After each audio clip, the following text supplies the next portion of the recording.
everybody, Allie here. Welcome to Pawsome Stamps. Today we are going to be making a fun card using the Happy Caper stamp set. And we're going to be making a little piece of a card that actually comes off. And you'll have to stay tuned to the video to find out what we make. Let's go. We're going to start off our card today using a die cut panel. I've cut two of them out, and then I've also cut out a decorative semicircle, for the most part, out of the upper piece. And we're going to decorate the lower piece, and this is going to become our peekaboo window. So let's go get started. The first thing I've done is I've taken a pencil and I've traced that shape, so I know exactly how far out I need to ink everything, and so that I don't have any areas that I haven't inked up. So that's ready to go. We're going to set this panel aside. This panel measures approximately 3 3/4 by 5. So it has a little bit of a border on a regular A2 sized card base. So the idea here for our background is we need a cloudy sky. So what I need to do first is we are going to stamp the moon and stars from our stamp set and mask it off. So I'm going to bring in my mini Misty. We'll just put these up there for the moment. There we go. Just use our magnets to hold our panel in, and we're going to place this image quite far up into the sky here. Let's put it the right way. Ha ha ha. Okay, actually we're going to have it kind of lead off the side there. Alright, so we're going to stamp our image here with a fade out no line color ink. My ink pad's fairly juicy, so but you still never know, so let's just make sure we get a good impression here. I'm going to want mine just a little bit darker just so you guys can see it. Hopefully you can kind of see it there. Okay. So let's go and make ourselves a mask of this particular image. And I'm just going to pull in a piece of my masking paper off the roll. And I kind of want to be able to see this a little bit better here. So I am going to use just a Memento ink just to stamp this image out, just so it's easier to fussy cut. All right, I'm going to go fussy cut that and we'll be right back. Okay, so I've got our little mask here. We're going to place it over top of our stamped image, like so. That looks good. Then I'm going to use more masking tape here. I need something just a little bit wider than my card. This is a 2-inch repositionable post-it note tape, and this is where you could use a cloud stencil, but I want you to know that you can make your own. It's really easy. Just make all kinds of bubbles and arcs and arches, and you can absolutely make your own cloud mask. You do not need a stencil. So just be creative, make some big bumps, little bumps, whatever kind of floats your boat, and just make it wide enough to go across the span of your card wherever you're going to use it. And that should be wide enough there. Okay, so I am going to start at, let's see, I think we're going to start at the bottom. Okay. So the nice thing about paper is that you can actually go and trim this off again and again and again. Now, in order to make it a little bit easier, and so that actually, you know what? I don't even need to mask this off because nobody's going to see it. It's down below. So we're going to start off with our lightest blue ink here. It's a Boy by Catherine Pooler. And I'm just going to grab I always kind of ink up my brush first, stamp it off, and then I go in. This just guarantees that you're going to have ink on that brush, and it's going to be subtle because you can always add more ink. You can't take it away. So let's peel off our little reveal there. The other thing too is I'm just going to go over that white part just to knock back that white because it's really stark. So now what you can do is you can trim this off. Again, you don't have to do this. You can go ahead and absolutely reuse the same mask, but I'm just showing you lots of different ways to use your supplies here. So again, I'm going to go in with It's a Boy again. This time I'm going to intensify it a little bit deeper in color. And I'm not worried about any marks from my inking tool or anything like that. Okay, so again, you can go in and fussy cut that mask again. This time I'm only going to partially kind of I'm going to put our mask in a different kind of way here. I'm going to go in with our mid-tone blue. This is Fiesta Blue. It's a little bit deeper in color. I'm going to go right over those masks, just on that one side. Okay, see how it's a little bit different there? Again, we can go, oops, go in and modify our mask just so that the clouds look a little different, right? And all it is paper. Oh, just a strip of paper that you have modified. So you can make it look different. Okay, I'm going to put this one on a little bit on of a diagonal. Again, we're going to go in with that Fiesta Blue. Don't forget to ink around your mask.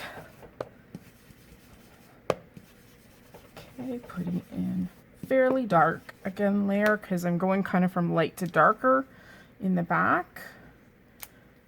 And now, because my mask is a little bit shorter than the portion that's going to be seen, and I want to go in, see how there's a spot here? I'm just going to knock it back because it would be super white and it would look weird. Okay, so I'm going to, let's modify our mask again.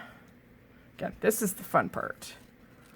So you can go in with bigger loops and bubbles. Again, this is where you get to be creative. This is your own creation.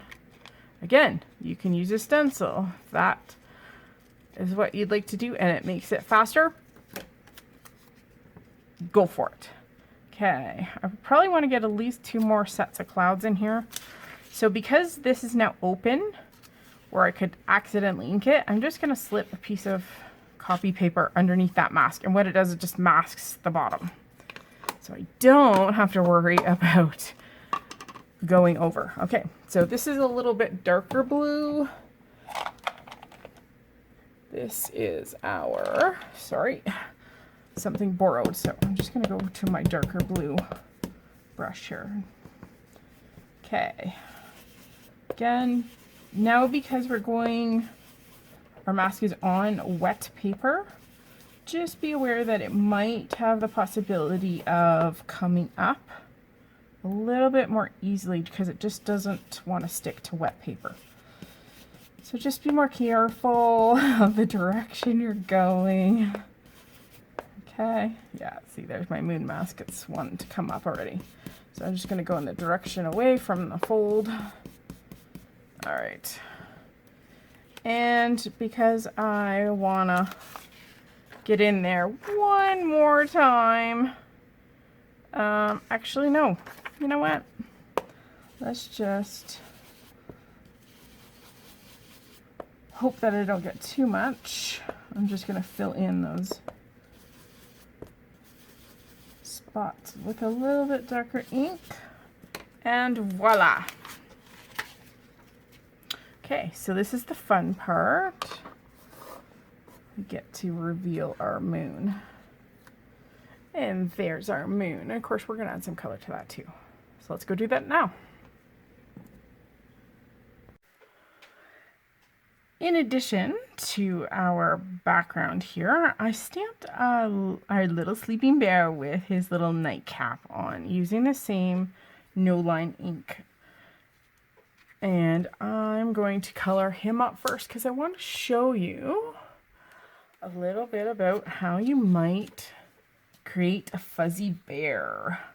So this time I'm not going to do a traditional bear color. Is there a traditional bear color?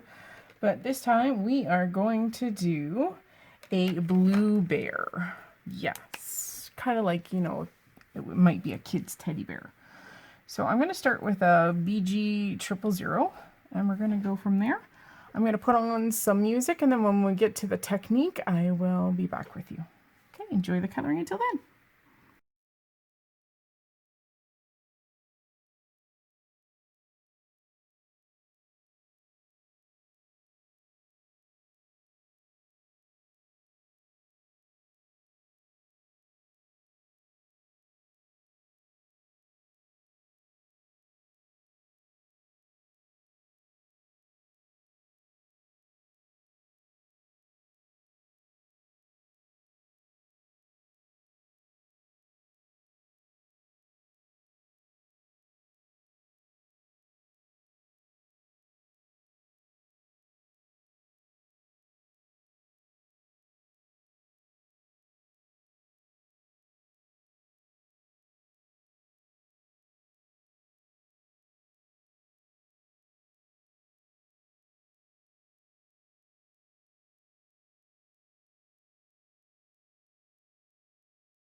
So for the next step, you only want colored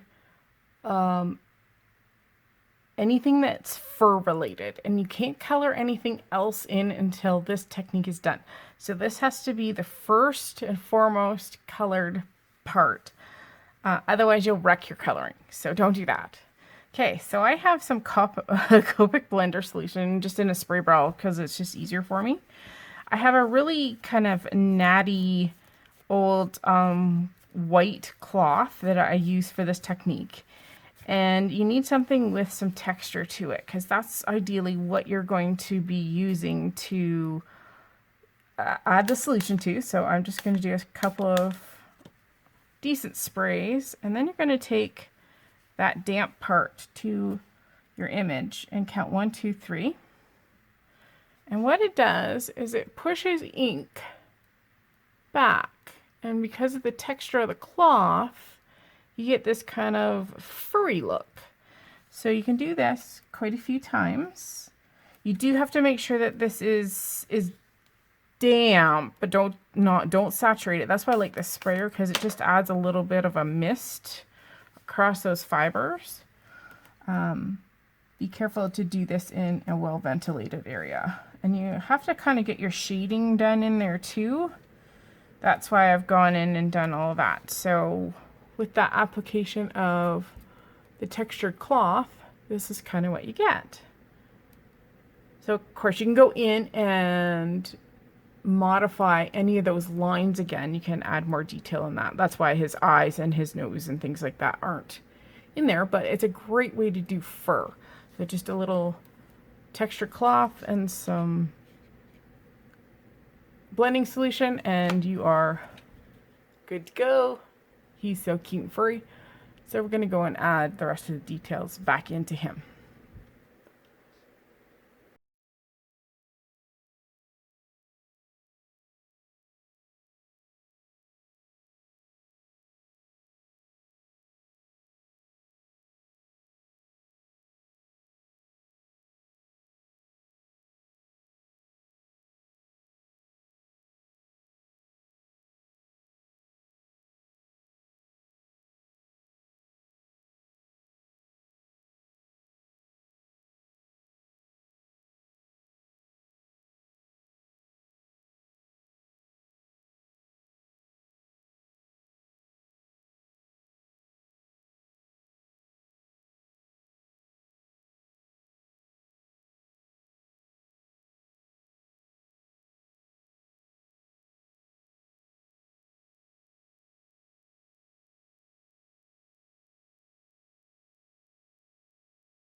Okay, so I've cut out our little magnetic bear. Isn't he cute?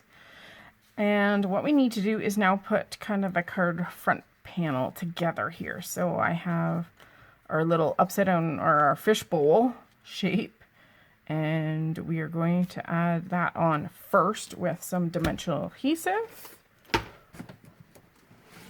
And I'll show you the reason why we're doing this. Let's attach this on first. And away we go.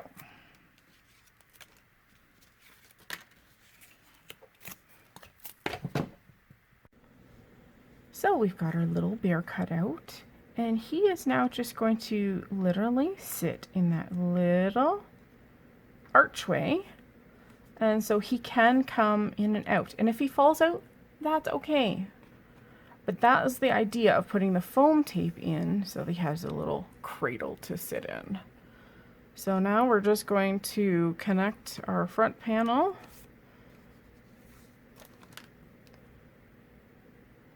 So now we're just going to stamp on our sentiment, and then we're going to attach this to the front panel of our card and we'll be good to go.